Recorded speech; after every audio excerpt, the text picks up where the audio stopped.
3장. 하루는 오후 3시에 베드로와 요한이 기도하러 성전에 들어가고 있었다. 마침 그때 사람들이 나면서부터 걷지 못하던 사람을 메고 왔다. 그는 날마다 아름다운 문이라는 성전문에 앉아 성전에 들어가는 사람들에게 구걸하던 사람이었다. 그는 베드로와 요한이 성전에 들어가려는 것을 보고 구걸했다. 베드로와 그 옆에 있던 요한이 그의 눈을 똑바로 쳐다보며 말했다. 여기를 보시오. 그러자 그는 그들에게서 뭔가 얻을 줄로 생각하고 고개를 들었다. 베드로가 말했다.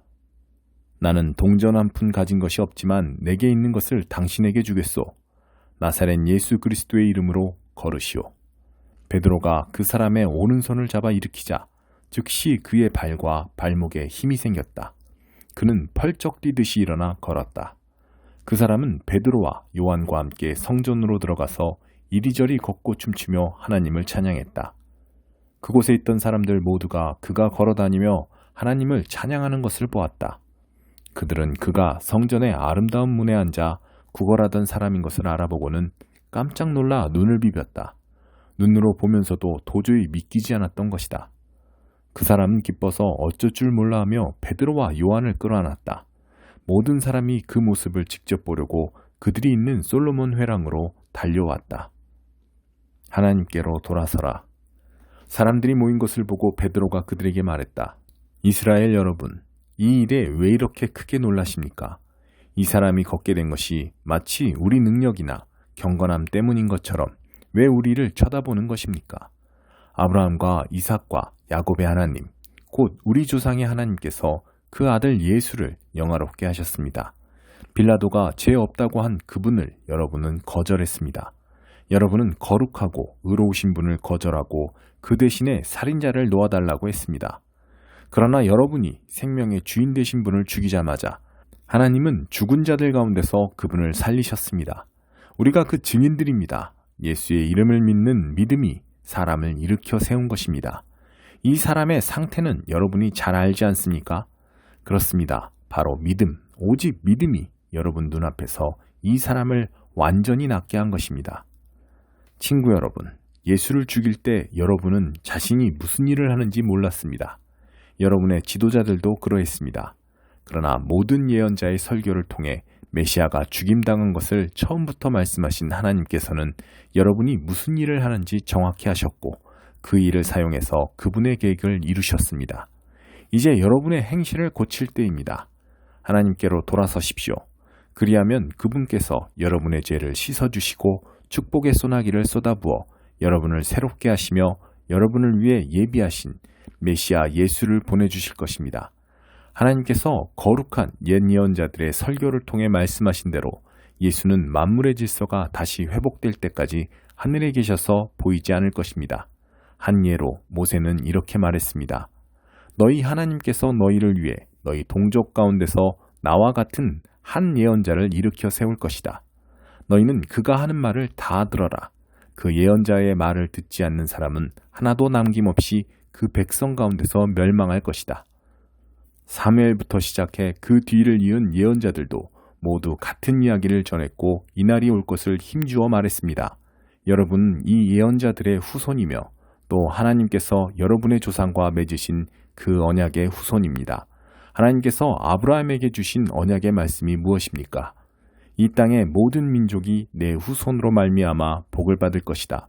그러나 여러분이 맨 먼저입니다. 하나님께서는 여러분 한 사람 한 사람이 그 악한 길에서 돌이키면 여러분에게 복을 주시려고 그 아들을 일으켜 세우시고 여러분에게 보내신 것입니다. 4장. 숨길 것이 없다. 베드로와 요한이 사람들에게 말하는 동안 제사장들과 성전 경비대장과 사두개인들이 다가왔다. 그들은 이 신출내기 사도들이 사람들을 가르치는 것과 죽은 자의 부활이 예수께 일어났다고 선포하는 것에 분개했다. 그들은 사도들을 체포해 다음날 아침까지 감옥에 가두었다. 이미 늦은 저녁이기 때문이었다. 그러나 그들의 이야기를 들은 사람들 가운데 이미 메시지를 믿은 사람들이 많았다. 그 수가 대략 5,000명쯤 되었다. 이튿날 예루살렘에 회의가 소집되었다. 통치자, 종교 지도자, 종교학자, 대제사장 안나스, 가야바, 요한, 알렉산더 등 주요 인물들이 다 모였다. 그들은 베드로와 요한을 한가운데 세워놓고 따져 물었다. 누가 너희에게 이런 일을 맡기더냐? 도대체 무엇 때문에 이런 일을 하느냐? 그 말에 베드로가 성령이 충만하여 거침없이 말했다. 백성의 통치자와 지도자 여러분, 오늘 우리가 병자를 고친 일로 재판에 회부되어 신문을 받는 것이라면 나는 더없이 솔직히 말하겠습니다. 우리는 하나도 숨길 것이 없습니다. 여러분이 십자가에서 죽였으나 하나님께서 죽은 자들 가운데서 다시 살리신 나사렛 예수 그리스도, 그분의 이름으로 이 사람이 건강하고 온전한 모습으로 여러분 앞에 서 있습니다. 너희 석공들이 내버린 돌이 이제 모퉁이 돌이 되었다는 말씀은 예수를 두고 하신 말씀입니다. 구원받을 다른 길은 없습니다. 오직 예수의 이름 외에는 구원받을 수 있는 다른 이름을 우리에게 주신 적이 없고 앞으로도 없을 것입니다. 베드로와 요한이 어찌나 당당하고 자신 있게 서 있던지 그들은 두 사람에게서 눈을 뗄 수 없었다. 그 두 사람이 성경 훈련이나 정식 교육을 받지 못한 평신도인 것을 알고 그들은 더욱 놀랐다. 그들은 그 두 사람이 예수와 함께 다녔다는 것을 알았지만 그들 앞에 꼿꼿이 서 있는 고침받은 그 사람을 보고서는 뭐라고 반박할 말을 찾을 수 없었다. 그들은 방도를 짜내기 위해 베드로와 요한을 밖으로 내보내고 나서 서로 의논했다. 이들을 어떻게 하면 좋겠습니까? 기적이 일어났고 그 배후에 저들이 있다는 것이 이미 온 시내에 알려졌습니다. 우리도 부인할 길이 없습니다. 더 이상 일이 커지지 않도록 저들을 위협해서 입을 막읍시다. 다시는 누구한테도 예수의 이름을 말하지 못하도록 말입니다. 그들은 베드로와 요한을 다시 불러서 어떠한 경우에도 예수의 이름으로 말하거나 가르치지 말라고 경고했다. 그러자 그들이 바로 되받았다. 하나님의 말씀보다 여러분의 말을 듣는 것이 하나님 보시기에 옳은 일인지 여러분이 판단하십시오. 우리의 입장은 분명합니다. 우리는 우리가 보고 들은 것을 말하지 않을 수 없습니다. 종교 지도자들은 그들을 다시 위협한 뒤에 결국 풀어주었다. 그들을 감옥에 가두어 둘 만한 죄목을 찾지 못했던 것이다. 만일 가두어 두었다면 백성이 가만히 있지 않았을 것이다. 백성은 이번 일로 모두 하나님을 찬양하고 있었다.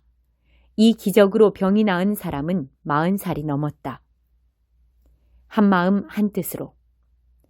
베드로와 요한은 풀려나자마자 동료들에게 가서 대제사장과 종교 지도자들이 한 말을 전했다. 보고를 전해 들은 사람들은 놀랍도록 하나가 되어 소리 높여 기도했다. 강하신 하나님, 주님께서는 하늘과 땅과 바다와 그 안에 있는 모든 것을 지으셨습니다. 주님께서는 주님의 종이자 우리의 조상인 다윗의 입을 통해 성령으로 이렇게 말씀하셨습니다. 나라들아 웬 소란이냐? 민족들아 무슨 비열한 모이냐? 땅의 지도자들이 자리 다툼을 벌이고 권력자들이 정상회담으로 모이니 하나님을 부인하고 메시아를 대적하는 자들이다. 과연 그들이 모였습니다. 헤롯과 본디오 빌라도와 나라들과 민족들과 이스라엘까지 바로 이 도성에 모였습니다. 주님의 거룩하신 아들 예수, 주님께서 메시아로 삼으신 그분을 해치려고 모의했습니다. 주님께서 오래전부터 계획하신 일들을 이루려고 모였습니다. 이제 그들이 또 시작합니다. 그들의 위협을 살피시고 주님의 종들에게 두려워하지 않는 담대함을 주셔서 주님의 메시지를 전하게 해주십시오. 주님의 손을 우리에게 내미셔서 주님의 거룩하신 종 예수의 이름으로 치유와 기적과 이적이 일어나게 해주십시오. 그들이 기도하고 있는데 그 모인 곳이 흔들리고 진동했다. 그들은 모두 성령으로 충만해져서 두려움 없이 계속해서 하나님의 말씀을 전했다. 믿는 사람들이 하나로 한마음 한뜻으로 연합했다. 그들은 자기 재산에 대한 소유권을 주장하지 않았다. 이건 내 것이니 당신이 가질 수 없소 라고 말하는 사람이 아무도 없었다. 그들은 모든 것을 공유했다. 사도들은 주 예수의 부활을 강력하게 증거했고 그들 모두에게 은혜가 머물렀다. 그리하여 그들 가운데 궁핍한 사람이 단 한 명도 없었다. 밭이나 집이 있는 사람들은 그것을 팔아서 그 판 돈을 사도들에게 가져와 헌금했다. 사도들은 각 사람의 필요에 따라 그 돈을 나누어 주었다. 키프로스 태생의 레위 사람으로 사도들이 바나바, 위로의 아들이라는 뜻이라고 부르던 요셉도 자기 소유의 밭을 팔아서 그 돈을 가져다가 사도들에게 헌금했다. 5장 아나니아와 삽비라. 그러나 아나니아라는 사람이 자기 아내 삽비라와 공모하여 땅을 판 돈의 일부를 몰래 자기 몫으로 챙겨두고는 나머지를 사도들에게 가져와 헌금했다. 베드로가 말했다. 아나니아야, 내가 어찌하여 사탄에게 넘어가 성령께 거짓말하고 땅값의 일부를 몰래 떼어두었느냐. 그 땅은 팔기 전에도 내 것이었고 판 뒤에도 내 것이어서 그 돈을 내 마음대로 할 수 있었다. 그런데 내가 무슨 생각으로 이런 속임수를 썼느냐. 너는 사람에게 거짓말한 것이 아니라 하나님께 거짓말한 것이다. 아나니아가 그 말을 듣고는 쓰러져 죽었다. 이 소식을 들은 사람들이 모두 하나님을 두려워했다. 젊은 사람들이 곧바로 그 시체를 싸서 메고 나가서 묻었다. 3시간이 못 되어서 그의 아내가 무슨 일이 있었는지 전혀 모른 채 들어왔다. 베드로가 말했다. 너희가 땅을 팔고 받은 돈이 이것이냐? 예, 그 돈입니다. 삽비라가 말했다. 베드로가 대답했다. 너희가 공모하여 주님의 영을 대적하다니 이 무슨 일이냐? 내 남편을 묻고 온 사람들이 집 앞에 있으니 다음은 내 차례다. 그의 입에서 말이 떨어지기가 무섭게 삽비라도 쓰러져 죽었다. 젊은 사람들이 들어와 보니 그 여자의 시체가 있었다.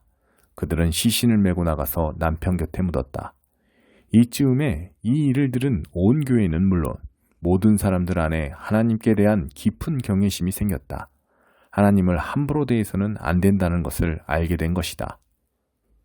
모두가 정기적으로 모이다. 사도들이 하는 일을 통해 백성 가운데 하나님의 표적이 크게 나타나고 놀라운 일이 많이 이루어졌다. 그들은 모두 하나가 되어 솔로몬의 이름을 붙인 성전회랑에 정기적으로 모였다. 백성이 그들을 크게 칭찬했으나 그들 모임에 합류하기를 꺼리는 사람들도 있었다. 한편 주님을 믿는 사람들은 남녀할 것 없이 도처에 더 늘어났다. 심지어 그들은 병자들을 메고서 길거리로 나와 들것과 이부자리에 눕혀놓고는 지나가는 베드로의 그림자에라도 닿기를 바랐다. 예루살렘 인근의 여러 마을에서 사람들이 아픈 사람과 귀신 들린 사람들을 데리고 몰려나왔다. 그들 모두가 나았다. 사람보다 하나님께 순종하는 것. 대제사장과 그의 편에 선 사람들, 주로 사두개파 사람들이 이 모든 일에 단단히 화가 나서 행동에 돌입했다. 그들은 사도들을 체포해 시내 감옥에 가두었다. 그러나 밤중에 하나님의 천사가 감옥문을 열고 그들을 이끌어냈다. 천사가 말했다. 성전으로 가서 당당히 서거라. 이 생명에 대해 말해야 할 모든 것을 사람들에게 다 전하여라. 그들은 즉시 순종하여 새벽녘에 성전으로 들어가 계속해서 가르쳤다. 한편 대제사장과 그의 동료들은 이스라엘의 최고 의회를 소집한 뒤에 감옥에 사람을 보내 죄수들을 데려오게 했다. 경비대가 감옥에 가보니 그 안에는 아무도 없었다. 그들이 돌아와서 보고했다. 감옥은 철통같이 잠겨서 문마다 간수들이 지키고 있었지만 안에 들어가 보니 한 사람도 없었습니다. 성전 경비대장과 대제사장들은 당황했다. 이게 도대체 어떻게 된 일이냐? 그때 누군가가 나타나서 말했다. 감옥에 가두어 두었던 사람들이 다시 성전에서 사람들을 가르치고 있는 것을 알고 계십니까? 경비대장이 부하들과 함께 가서 사도들을 붙잡았다. 그러나 백성이 폭동을 일으켜 대항할까 두려워서 그들을 조심스럽게 다루었다. 그들은 사도들을 데려다가 다시 최고의회 앞에 세웠다. 대제사장이 말했다. 우리가 너희에게 예수의 이름으로 가르치지 말라고 엄히 명령하지 않았더냐? 그런데 너희는 너희 가르침으로 예루살렘을 가득 채우고는 그 사람의 죽음을 기어이 우리 탓으로 돌리려 하고 있다.